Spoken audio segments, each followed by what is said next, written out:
Now Congressman Eric Cantor of Virginia on the future of the Republican Party. He's the House Minority Whip, the second-ranking Republican in the House of Representatives. He spoke at an event hosted by Politico. This is about an hour. Well, welcome, guys, to the Capitol Hill Starbucks. I'm Denny Tuesday with Starbucks. This is Anthony Wilson, and we'd like to say thank you for coming out today. This is the second of Starbucks and Politico Coffeehouse conversations, and we have Mike Allen with Politico here and Congressman Cantor, so thank you for coming this evening. And, you know, conversations in coffeehouses such as the one we're going to do this evening dates back to the late 1500s, and we're proud to continue that tradition this evening with this political discussion. So I'd like you all to sit back, enjoy, and from Starbucks to you, cheers. Thank you very much. Thank you for having me. Thank you very much, Anthony. Thank you for having me. Thanks for having me. We're going to get your way. Denny, Anthony, Austin Meyerson, and Adrian Beckett, who's the manager of this great store. Thank you for this amazing setting. I enjoyed drinking coffee up here myself.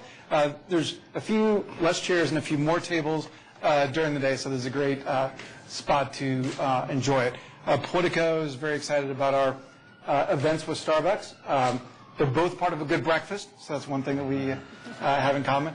Congressman Cantor, thank you so very much for coming. We appreciate it. Congressman Cantor has been getting more publicity lately than just about any other Republican. Again and again, when I talk to big Republican donors, big Republican organizers, and I say, who is going to bring your party back? When they mention two or three names, Congressman Cantor is always one of them. He's been a hard worker in the House for 5 terms now? On the 5th. At least, that's right. And in December, he was elected to leadership. He's now the #2 House Republican, and so gets to see things from the very top. And we're excited about the view that you're going to bring to us here. Congressman Cantor and I first met each other when he was in the Virginia House of Delegates covering Henrico County, and I was at the Richmond Times-Dispatch covering tomato festivals and Jonathan the Juggler. Remember him? Jonathan the Juggler seemed to show up at just about every Richmond event, and I think I'd done like 8 profiles of him by the time I got off my Saturday shift. But we have a lot of young people here, and one of the great things about Congressman Cantor's story is he started in this business as an intern when he was at George Washington University, driving and helping out Congressman Tom Biley of Virginia. You're now his successor. That's correct. Now, you're going to know who this is. There's a young man that I know who worked for Tom Biley, and his job was in the evenings to shave the congressman's neck. So there's worse jobs than driving the congressman. So I want to maybe start out by talking about young people. You have a 14, 16, 18-year-old, I think. Evan is a first year this year at UVA. And I was hoping to find out what the Republican Party has to say to young people. It was a constituency that Barack Obama locked up. Every kid in America was for Barack Obama. What do you do about that wave that's coming along? Well, you know, Mike, thanks for having us, and I want to thank Starbucks as well. The future of the Republican Party really is about the future of this country. So our dialogue, our connection to young people has to start there. Young people represent the future. And even when you see young people beginning to influence politics, I think that people in America get it. The middle-agers like me and the senior citizens, they look to the young people because this land's always been one about looking forward, about an optimistic attitude towards the future. And, you know, all I can tell you is what I see my teenagers and what makes them tick, and day in and day out. Of course, we've got the typical struggles at home, trying to make sure they're getting their work done. Jenna's got her SAT prep going on because the SATs are on Saturday, and that's a constant struggle, keeping them off of Facebook, doing what they got to do. But we'll be sure to flag any SAT words the congressman uses for, right? But at the end of the day, you know, it is. When I was at home not too long ago and was bargaining, I think, with my youngest, Mikey, on what he needed to do, he said, look, you got to come online. Let me show you something. I want a pair of new shoes. Well, he went online to the Nike website and saw, I saw for the first time, you know, he has the ability to design his own shoes. their own color combination. He can put an insignia on the shoes. I mean, all of you probably know this. I mean, it's an amazing thing. But it does reflect the true freedom that young people have. I mean, it is the ultimate empowerment that the new media has given us, all of us, to have what we want when we want it, within reasonable bounds. And so it is really that freedom and the ability to choose what's best for you that speaks to the Republican Party. The Republican Party, whether you take, health care or you take economic opportunity, financial security, we really are about trying to empower individuals, give more control to families and small businesses to determine their future. That's the message, I think, that we've got to restore to our party, to the future of this country, and I believe that that is one that resonates tremendously with young people. Yeah. Now, Congressman, you mentioned health care. That's one of the big fights that's coming along, one of the parts of this historic agenda that President Obama has. Republicans tell me that they think health care is a better issue for them, a better fight for them, that they have a better chance of taking a bite out of Barack Obama on that than on energy, for instance. Why do you look at that as a ripe issue for your party? Well, let's think about it. I mean, we cannot talk about any issue right now, Mike, without thinking about the economy. There is severe trouble out there in every state, practically every community. People are losing their jobs. People, because the way the healthcare system is designed, if people are afraid of losing their jobs, they're afraid of losing their health care. And I can tell you what we think of every day in our office here in Capitol Hill is the single mom who works in a suburban office park down in Richmond. And what is she thinking about when she goes to bed at night? Well, she's worried.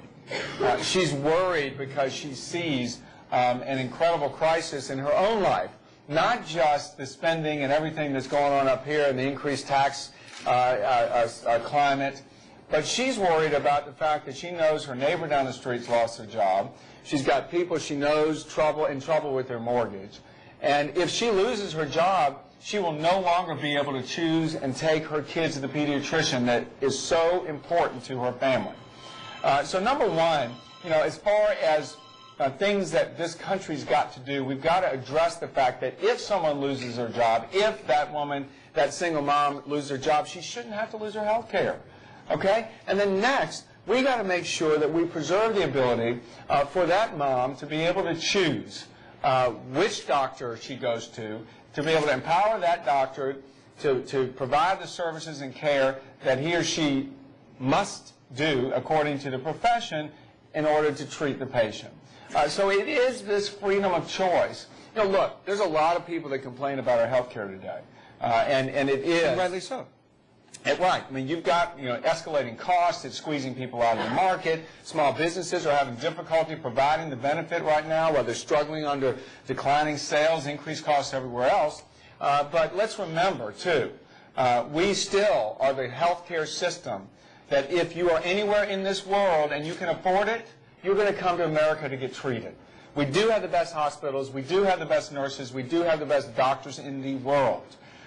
Unfortunately, we've got a lot of waste in our system. There's a lot of fraud in our system that tends to cause escalating costs, and we've got to do something about that. Okay, now let's be practical. Let's talk tactics. Barack Obama is extremely popular, much more popular than the press, much more popular than Republicans. Why is it that you think that is an issue where you may be able to slow him down as opposed to energy? Like, why will energy be harder, or why is there maybe more appeal to his offerings there? Well, let's just say this. On health care, I attended the health care summit at the White House last week. And the discussion was heavy on prescriptions coming out of Washington. As you know, some of the plans that have been floated have to do with a board to be established here to assess the effectiveness of certain treatments and to track what works in the field. All the other information that has come out also seems to point in the direction that somehow the federal government is going to come up with a program setting prices to providers, to hospitals and physicians, and then the private sector insurance companies are going to compete for the business of the federal government. But remember, what we have here is one purchaser, and that purchaser is the federal government. That purchaser is going to decide on what type of health care is going to be eligible, if you will, to be delivered. Think of the single mom right now. She wants the ability to go to the doctor she wants to. She wants the ability to choose what's best for her family. Okay, so I think it cuts to the core of what this country is about. Do we want to go the route that's going to rob her of the choice or not? Now, you mentioned energy. Energy right now, the out of the box, we have Director Orzog of the OMB say that the energy plan that this administration is going to be about will be centered around approximately a $1,350 energy tax on households. That's a result of the cap and trade proposals that are floating around out there, not to mention some of the other things that will impact one's utility bills. So I think that right now people are worried about getting through the month, about being able to pay their bills. And this notion that somehow... Now, this is not a direct tax. This is extrapolated. Well, this is a direct tax on consumers, yes. Because if you are going to go the way of cap and trade, you are essentially having the government say, there's a commodity out there, and that commodity is carbon emissions. And we're going to set the price of that commodity, and everybody's going to have to pay us for it. Well, you know, utilities don't keep any cost there. They pass it through to their customers. So that is the admission of the director of the OMB saying, yes, there's going to be a tax, but there'll be all these benefits that flow. Right now, people are worried about they can't pay the bills they've got. Just clarifying, they don't call it a tax. I think that Director Orzog did admit that there would be a higher tax as a result of, or a higher cost to households. Higher cost, right. That's correct. Now, what do you think its chances are? Let's look at this tactically. Now, almost everyone in this room knows what a whip is, but we have a large audience out there. Tell us what the House Republican whip does, and then tell us what you'll be doing on health and energy. Well, the role of the whip, as many people know, the term whip was derived from the fox hunting days in Great Britain. And the individual on horseback sort of whipped the hounds into shape as they were chasing after the fox.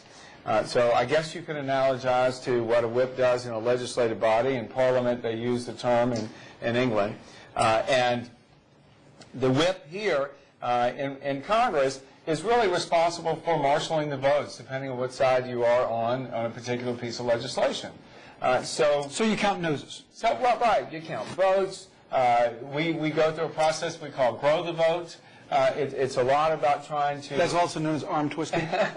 Well, listen, you know, when you have 178 votes out of 435, you know, there is a different definition of arm twisting now.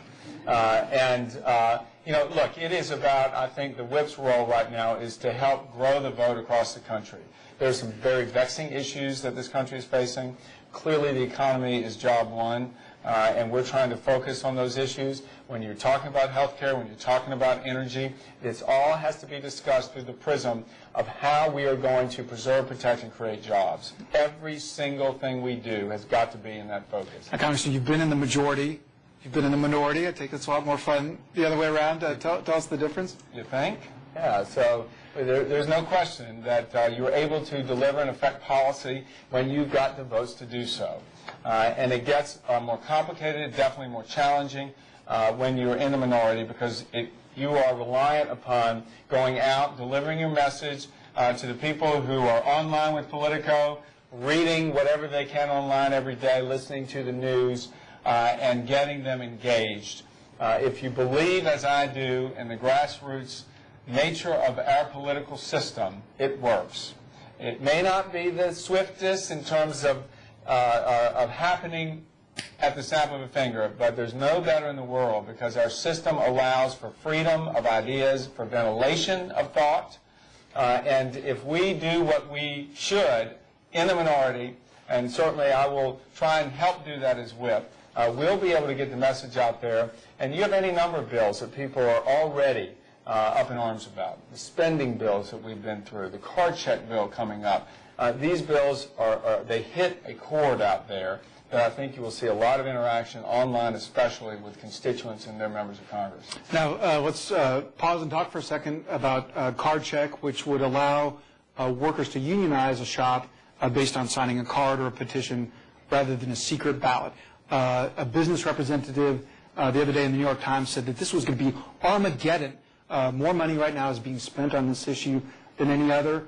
The Senate leadership tells us a vote will probably come in July, and the House will be after that. So we're going to have months of this debate. Why is it that this is such an emotional issue? Well, I shouldn't say emotional issue, but it's such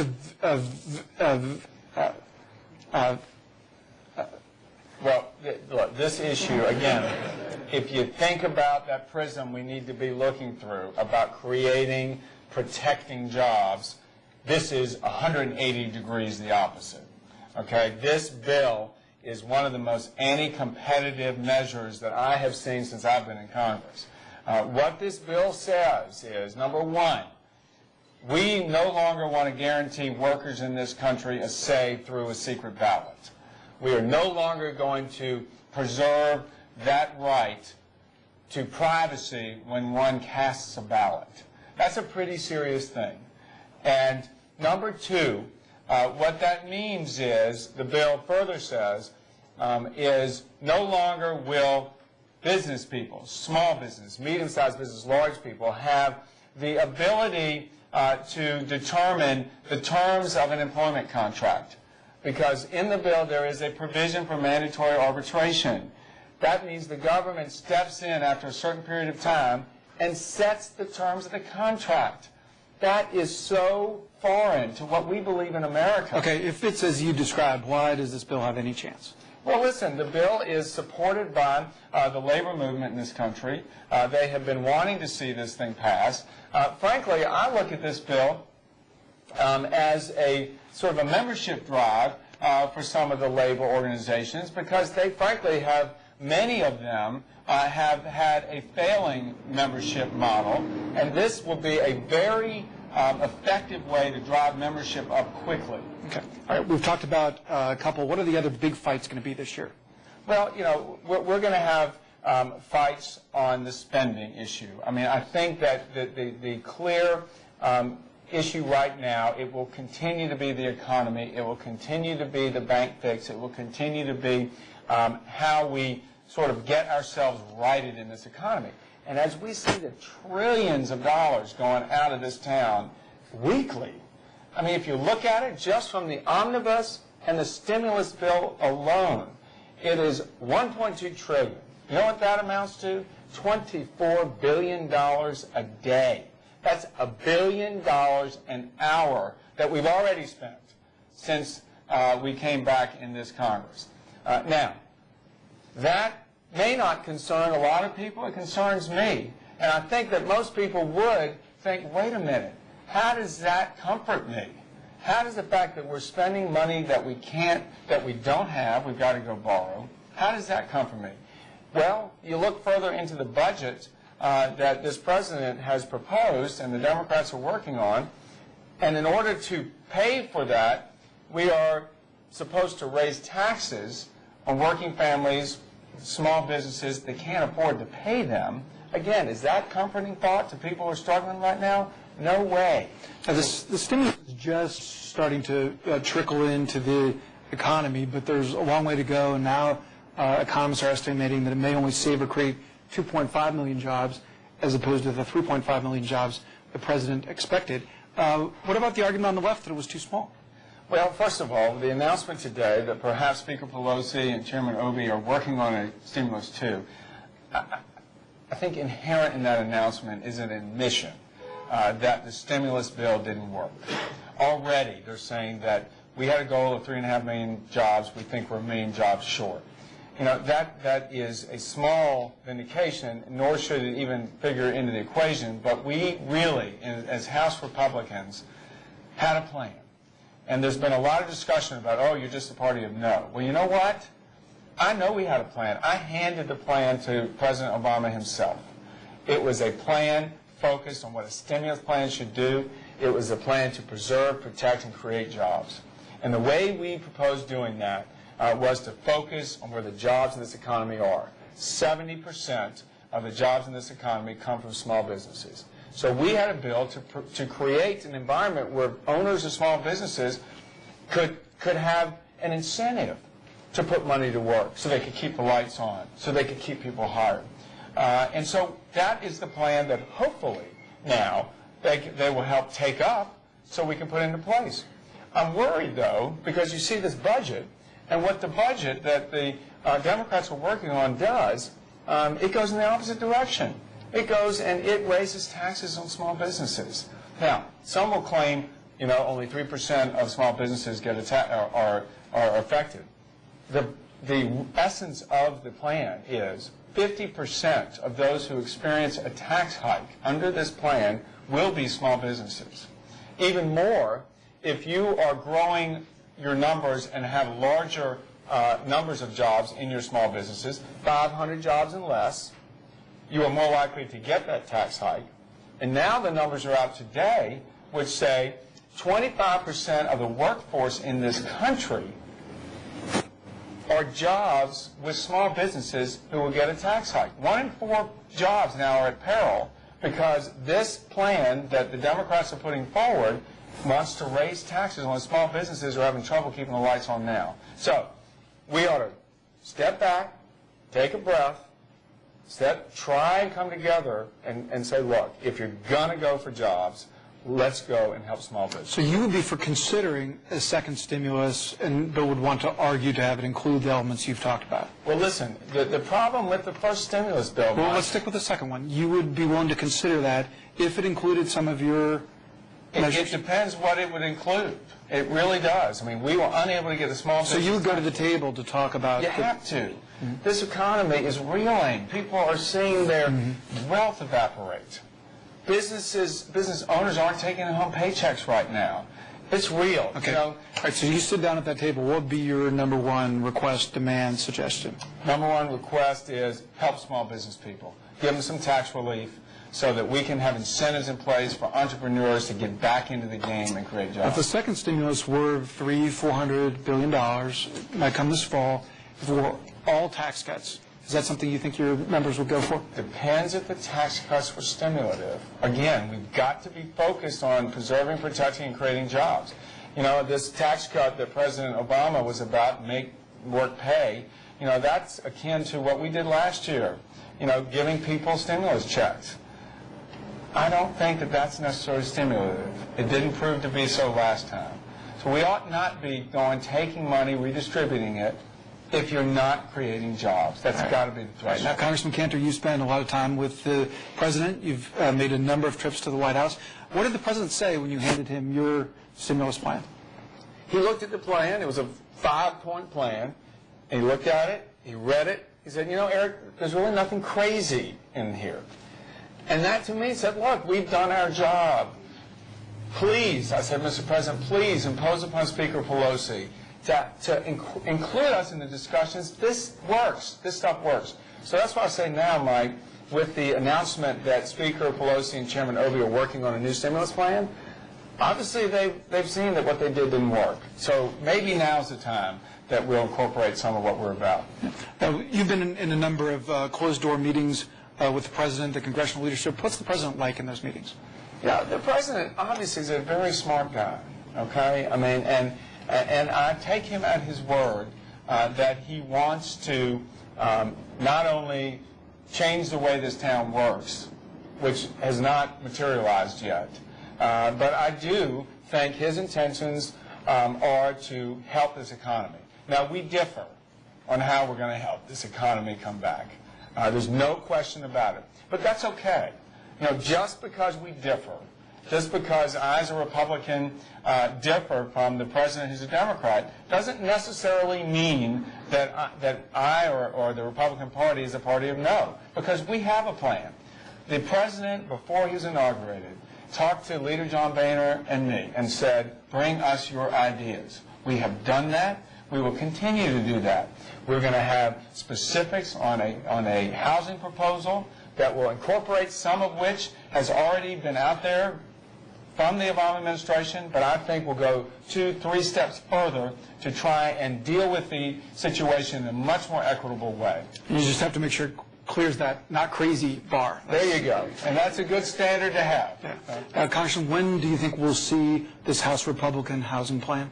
Well, we will see it over, I think, the next week or so come out, and we will have, I think, various proposals in there that will respond to, I think, the real fallacy in the administration's plan. And that real fallacy has to be about asking 90-some% of the homeowners in this country that are playing by the rules and trying to do the right thing, subsidizing those that aren't.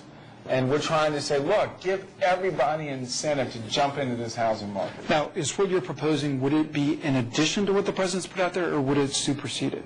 Well, I believe, again, we have a situation where the analysis that we've applied to our plan demonstrates it would work.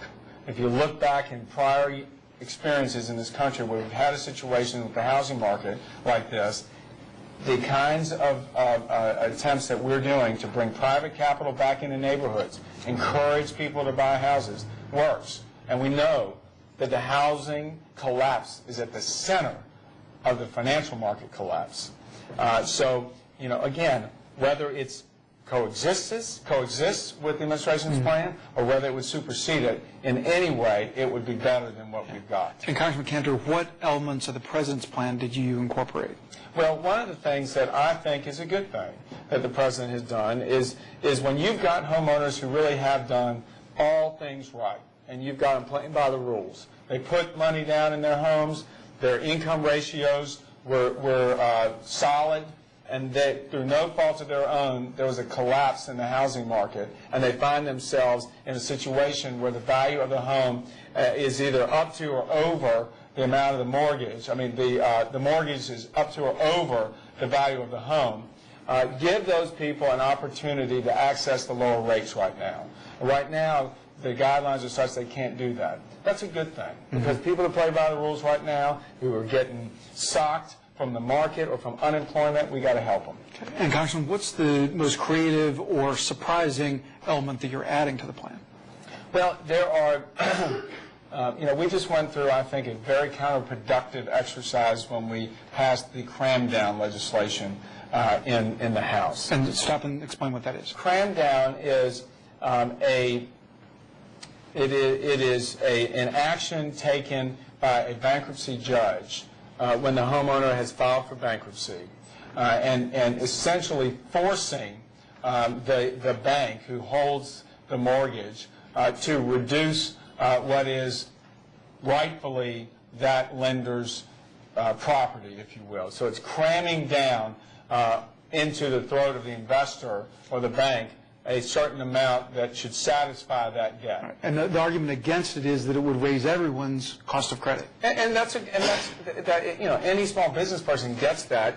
If you are going to provide uncertainty to an investor, if you're going to raise his or her cost, then that investor is not going to let go of that credit without being compensated. Okay, I sidetracked you. You're talking about surprising or new elements of your proposal. Right. So what we're trying to do is to respond to that very detrimental move made on cram-down and encourage lenders, give them some benefit to actually modifying mortgages outside of bankruptcy. Again, to those folks who are in the situation through no fault of their own. We've not been successful yet in encouraging these lenders, but we'll have a plan with some specifics that will allow that. And what's your plan for announcing this? Well, we will be talking about it over the next week, and we're hopefully we'll have an announcement shortly. Now, your eldest son is just back from a Habitat for Humanity trip. Do you think we'll see an announcement at a site like that, or? Well, that would be a tremendous thing. I mean, he actually did just come back from a Habitat for Humanity trip for spring break. Where was that? It was in Montevideo, Uruguay. So there was, a challenge there for him, and he saw a part of the world where some were really desperate for some help, and I think we've got plenty of places in this country right now, and communities across the country that need some help. And again, that's what they're looking to the government for right now, is results. Okay. All right. We appreciate you guys being here. We're excited to include you in this conversation. First of all, I wanted to give a shout out to the ZBTs of GW who have come to both of the Starbucks Coffeehouse. And a couple questions here, Congressman. I'll start with the first one that I was handed. Can you describe what the GOP's brand name is today? In other words, what is the distinct, succinct, somebody out here is a good writer, message that should instantly define the Republican Party? Republican Party is about solutions based on the idea of the power of the individual over the power of the government, producing ideas and policies that end up in results. And Congressman, the Republican Party has a math problem right now. In the 2008 election, all the constituencies that were growing went for Barack Obama, whether it was suburbanites, whether it was young people, whether it was Hispanics. Like, what do you do to overcome that sort of tidal wave? Again, the future of our party is really dependent upon our ability to connect with people on things that are relevant to them in their lives. People in this country are not necessarily concerned with whether something's Republican, Democrat, conservative, or liberal. They really want to hear about how we're going to address some problems. That doesn't mean that we abandon principle. That doesn't mean, though, that we only speak in ideological terms. We know that our principle is based on the notions of limited government, empowering individuals, free markets work.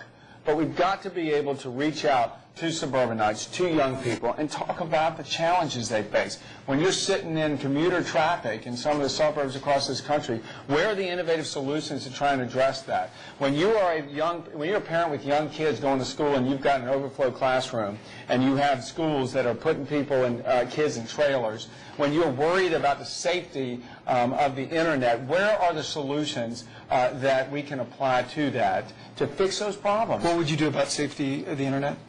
Well, I mean, listen, as a parent, I get it. I get that the only real ability to police that comes at home. And we've got to go on an education campaign. We've got to realize that the new media is here and is a tremendous tool of learning for everyone, not just young people. But isn't that an issue for parents, not Congress? Absolutely. That's why I'm saying we need to go on an education campaign and to involve parents in a mission to make sure their children are not exposed to some of the dangers on the internet, because it's there. Yeah. Congressman, you know districts because of your travel, your hard work for the party over the last decade. You know Congress the way a lot of people know baseball scores. You know where everyone is headed. Looking at it very practically, what's the best case for when Republicans could, again, be the majority in the House? Mike, look, all you have to look back to is 1992 in the election and we're leading up to 1994. We are about at the same ratios in the House as we were then. We can do this as a party. Okay, so you came back in '94, so right. you could get a majority in 2010? We can get a majority, because I think that this You're country, alone in America in thinking that. Well, listen, you know, we've got a long time until the election. This country appreciates divided government. This country will see now if the administration's wishes to balloon federal spending, to continue bailout after bailout, to continue borrowing money we don't have, to continue raising taxes that people can't afford.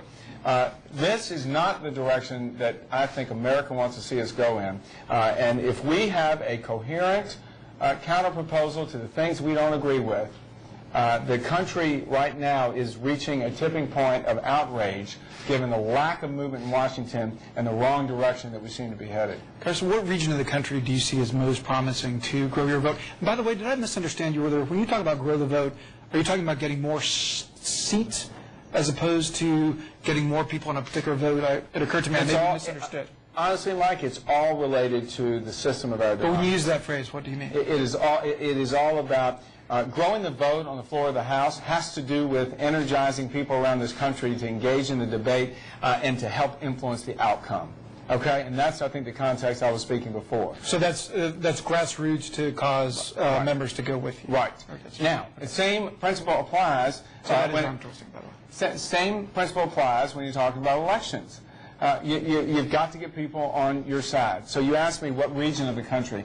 You know, it's interesting. There is commonality in regions, and I look at our own state in Virginia. You know, we've got and talk about your district. You have a very unique district. It has a big sweep. Big sweep. It's probably 2.5 hours from one end to the other of driving. It is 80% suburban Richmond.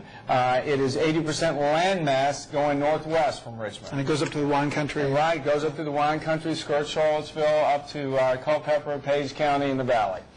So But if you look at the state, you look at the Commonwealth of Virginia, you have Northern Virginia, you have the Richmond area, you have Hampton Roads are the three major metropolitan areas. Then you obviously have Roanoke, Southwest, and the rural parts, and everything in between. But if you think about it, we don't have to be different regions in the state, just like this country doesn't have to be different regionally. What we can say is there are so many people. There are so many young people. There are so many young parents, people who go to work every day. They're worried about their kids, if they have them, going to school. They're worried about making their careers, work. They're worried right now about whether they're going to have a job. This is not just incidental to one region, and this is universal. It is that message that we've got to think about as a party. Now, look, my particular background is I am obviously born and raised in Richmond, Virginia. My father was a first-generation American. His parents were immigrants. His father died very, very young, and he was raised by a single mom who raised him and his brother. They were raised on top of a grocery store. It's probably a room like this in downtown Richmond.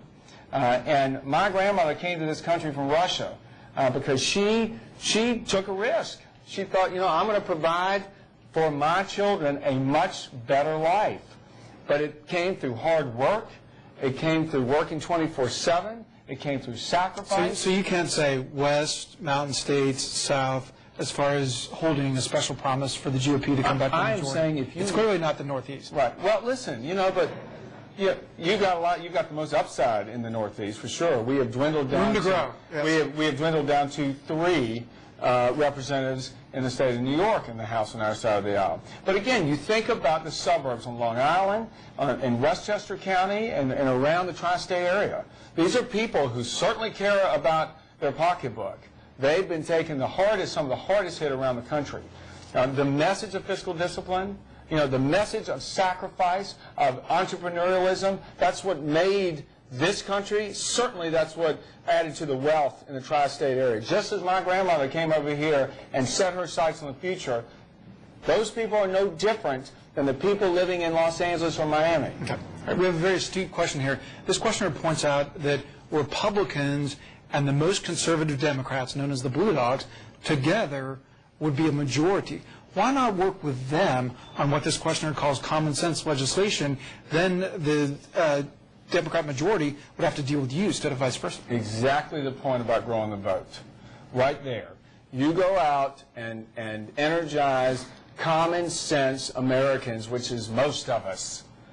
And they'll speak up and reach out to their representative. And if that individual happens to be a Blue Dog, they'll hear. And no longer can the Speaker's office say, we're going to write the bill in our office and not through committee. No longer can the Speaker say, we're denying you the ability to have an amendment on the floor because she won't have the votes in order to deliver. Okay, so why isn't that happening? Well, listen, we're 2 weeks to 4 weeks into the Congress, and certainly there is an effect of a new Congress and people getting settled in, but the severity of the economic situation, I think, will help speed this process up. So what's an issue that might make sense to sort of put your toe in the water of that approach, that you might have a hope of working with the Blue Dogs on? Well, I think clearly in the Blue Dogs instance, they're interested in fiscal sanity in this town. So when we're looking at possibilities of working together, that clearly should be the first one. And have you started to do some of that outreach? Absolutely. I mean, listen, there are conversations that go on all the time. And we keep lines of communications open to try and see where we can develop some commonality on issues and reduce the partisanship. And what are the hurdles to that? I mean, the Speaker can punish a Blue Dog that does too much footsie with y'all. Right. I mean, and that's clearly, the levers of power, the rewards, prizes and rewards lie with the majority, and certainly there is that threat that overhangs. But look, just like the earmark situation, this town, it needs to change. That's what elected Barack Obama. He said, I'm going to change the way this place works, fix the government. We don't have the luxury, given these economic times, to be doling out prizes and rewards, to be engaging in pork barrel spending. The money's not there. The luxury of that. Okay, now let's talk about that, because like I can't really get my mind around that. We are spending trillions of dollars that aren't there. Like, explain like the consequences of that, or explain how it is that it's possible to propose doing even more of that. Well, the consequences, I think that's the point. You know, when we are spending money we don't have, that means you got to go borrow it, okay?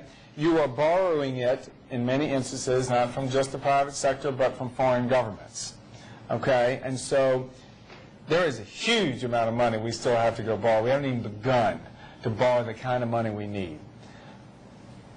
The Chinese, they already hold $1 trillion worth plus of our paper. They've already indicated they won't be buying as much anymore. The rest of the world is in the same situation as we are. They're going to the debt markets. What does that mean? That means inflation will rise. That means that the cost of carrying that debt will skyrocket at some point. So the government... And what is the horizon for that? The time frame for that? Well, you know, I mean, it's anybody's guess. Right now, it's deflation people are worried about. Which is worse? Well, it's all bad. The worst is when the two come into play, when you have stagflation, the way we saw back in the 1970s, where you don't have any job growth, you have a tremendous amount of interest costs, and you can't get any movement. So it'll take some very adept maneuvering by the Federal Reserve on the spigot, and you know, it's certainly a very complex situation. But the consequences you speak of. Let's go back to the prism of creating jobs. Entrepreneurs looking at jumping back in, investors looking at jumping back in and deploying their capital. When you have this kind of uncertainty, when you hear another $1 trillion is coming down the pipe, and they think what that will mean to their return, they're not going to do anything. Okay, well, just to be clear, the conversation about a second stimulus has not involved any dollar amount at this point. No, but there are reports right now that have involved a dollar amount. So you think investors aren't going to be impacted by what's out there on the internet or in the print? Sure they are. Okay. All right, I'm going to read this word for word. I'm an intern in a Democratic rep's office. Recently, one of the staffers described being in the minority in the House, they remember, being the minority in the House almost like being in the political wilderness. Congressman, would you agree that being in the minority, particularly in the House, is like being on the outside looking in when it comes to major policy issues? Listen, whoever submitted the question knows that in the House, the majority controls the levers. They control what comes to the floor. The Rules Committee is the gatekeeper. That committee is stacked, if you will, by the Speaker of the House. So the ability to impact directly lies with the majority what happens on the floor. In committee, you are not shackled by those rules as the minority. You have the ability to speak out and help shape legislation. But again, Mike, it goes back to, and I respond to that question, we have to take a much broader view right now because everybody's in this together in these challenges we've got. And it is relying upon us to go take our message out across this country to energize people to say, hey, we do need some common sense here. You got to work together. You got to come up with solutions that work for everybody. Now, Congressman, as you've been coming up, what's it been like to be a Jewish Republican? Has your faith been helpful? Has it been a hurdle? Like, what sort of effect has that had on your career? Hey, Mike, you're a person of faith too, and very important to you.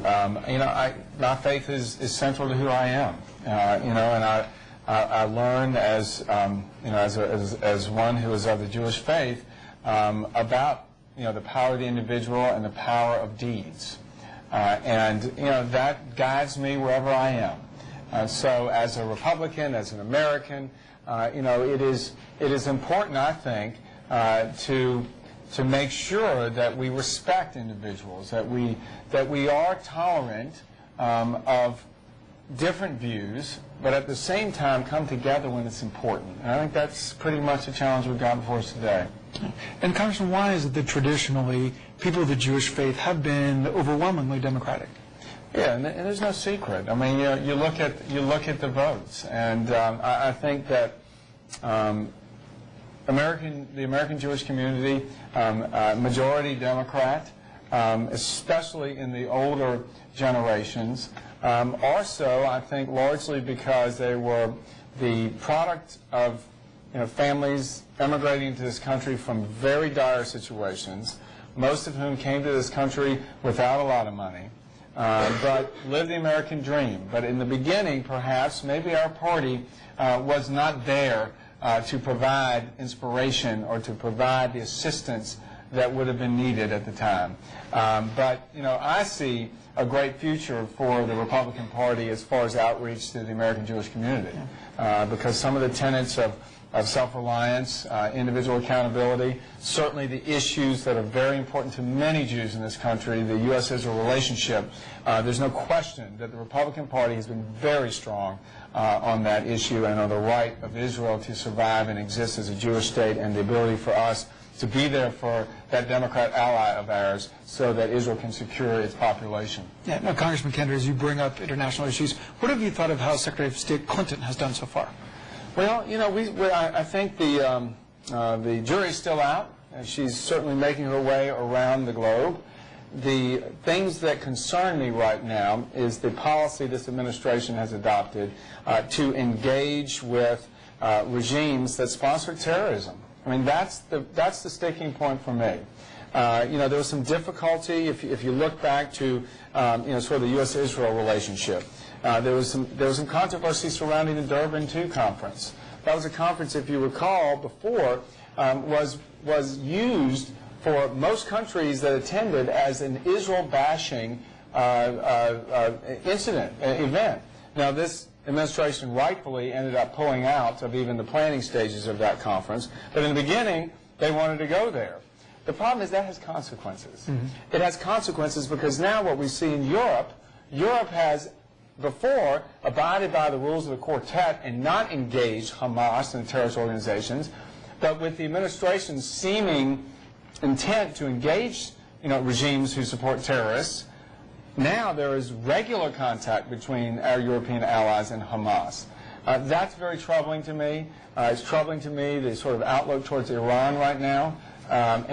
We may have differing worldviews, but at the end, we all want the same thing. We want to secure the United States and our population. Congressman, you were in Iraq, was it in January? 1 month ago. Yeah.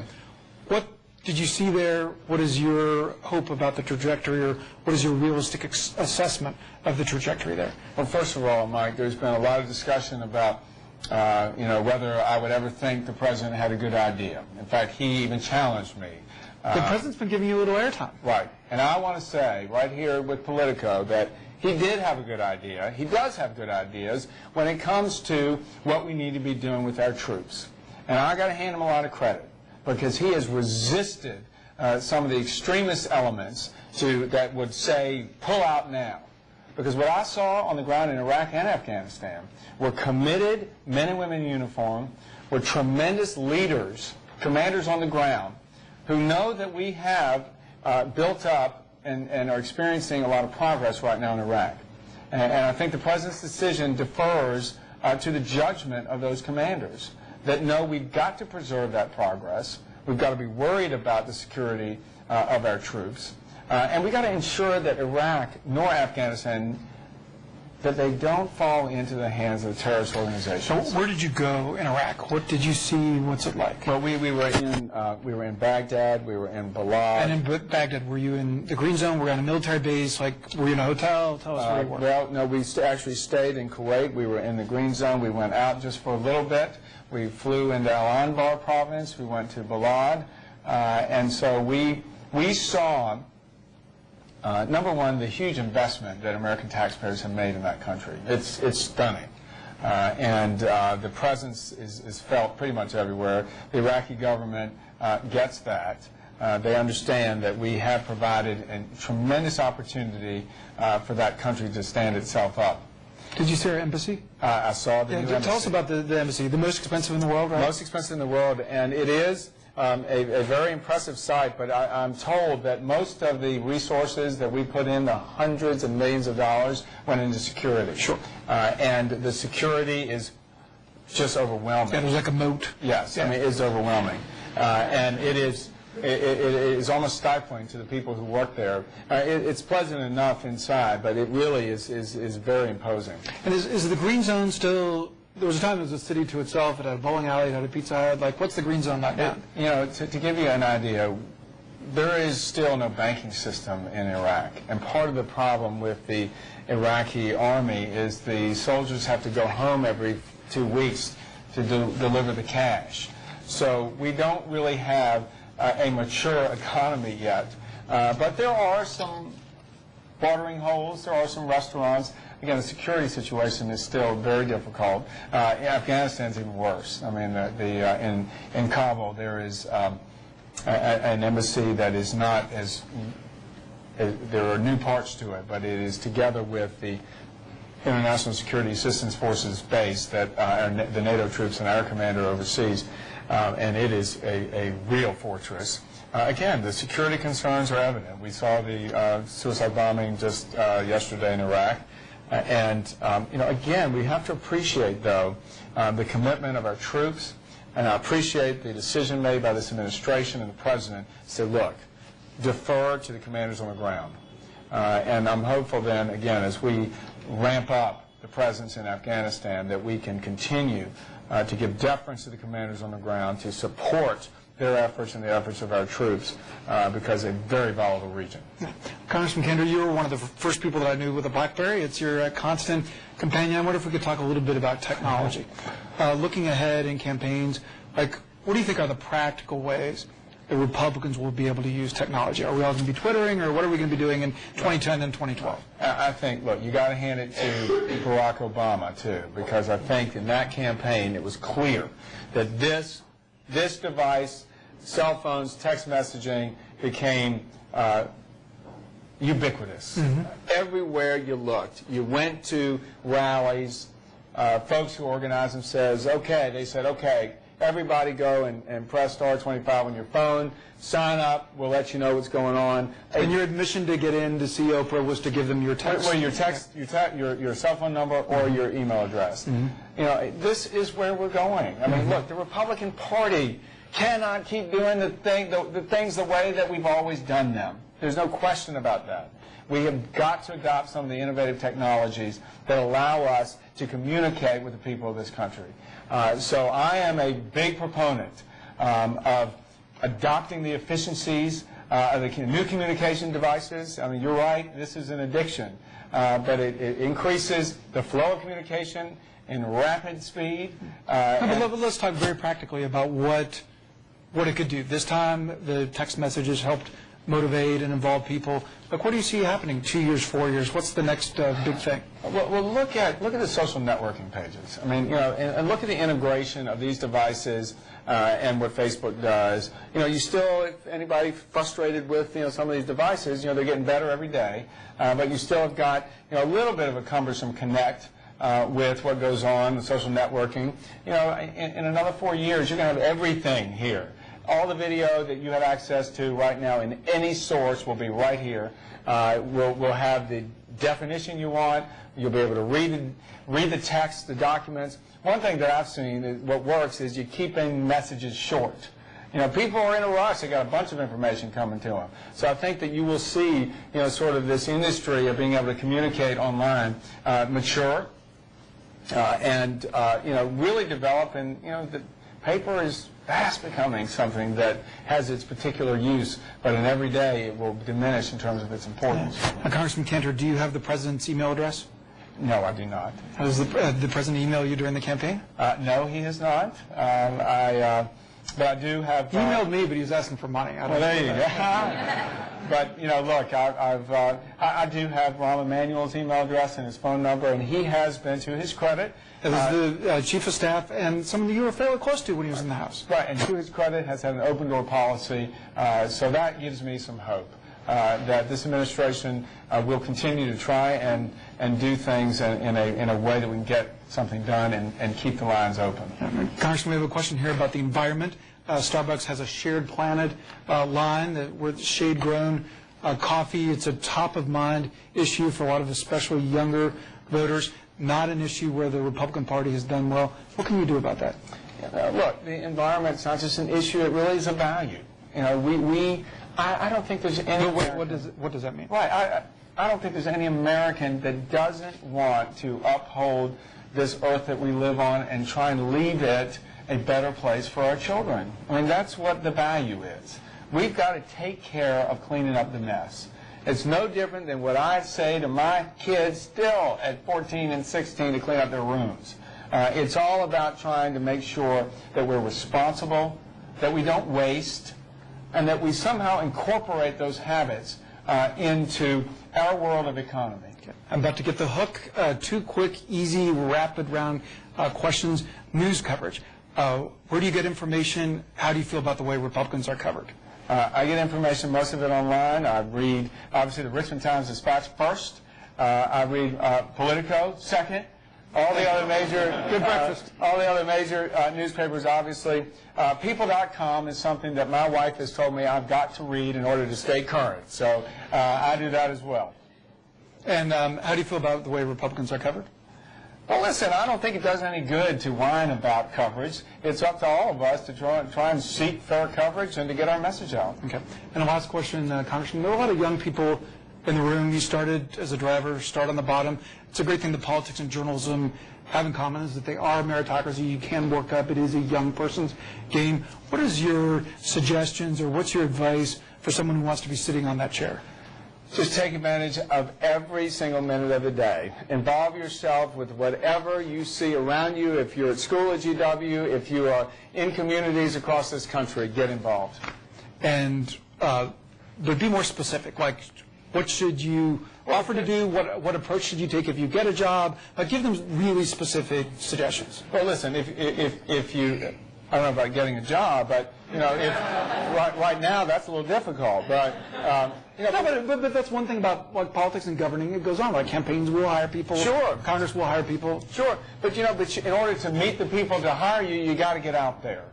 You know, and look, again, taking a page out of the Obama campaign, the tremendous grassroots activity and community organizing that went on. That means people get involved, have meetings at your house, go to places like coffee houses, and come together around ideas. That's really what we need right now. Okay.